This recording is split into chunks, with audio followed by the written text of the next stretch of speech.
Okay, so estimating, doing your permits, plans, and engineering, what we want to do is first thing you have permits for renovations. Now, a lot of these projects we don't pull permits because if you don't have any major additions, you don't need to pull a permit. You kind of call those paint and carpet. So on this 54729 road, we don't need to pull any permits, or we're not going to pull any permits. But if you were going to pull permits, you'd need to go ahead and add 2% equity. Okay. So 2%. So let's say it's a $100,000 remodel.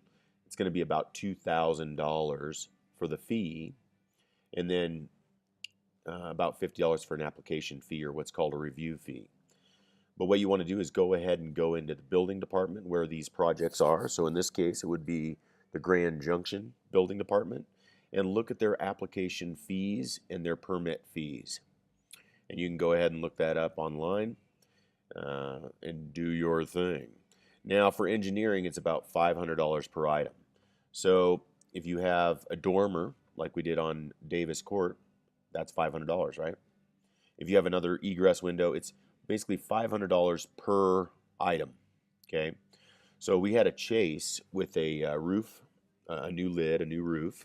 So that was $500. We had the dormer, which was $500. We had an egress window that was already on, but if we were doing a new egress, that would be an additional $500. A deck off the back that we did off the prow, that was about $500.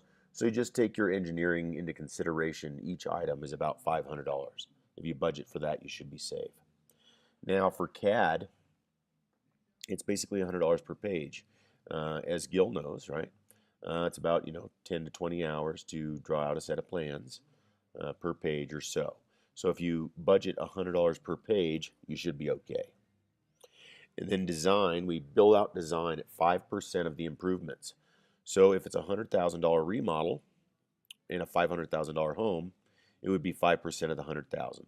So it would be $5,000 for the design on this. $5,000 for the design, okay? And then estimating, we also do at 5%. So if it's a $100,000 remodel, we want to budget $5,000 for the estimating, okay? So to go on to 29 Road here, we only have one page of plans. So I'm just going to put on here $100. And then the improvements, it's going to be right around a $20,000 budget. So I'm going to put $1,000, okay, for the design. And estimating is also about $1,000, right? Actually, you know what we're going to do? We're going to cut down estimating to 2.5%. Okay, so it'll be 500. Perfect. Okay, so our total for 54729 Road, since we're not doing permits, we don't have any engineering, we just have CAD, design, and estimating. So that adds up to $1,600. Okay, so I hope this makes sense for you, and we'll see you on the next one, which will be demolition, line item 100.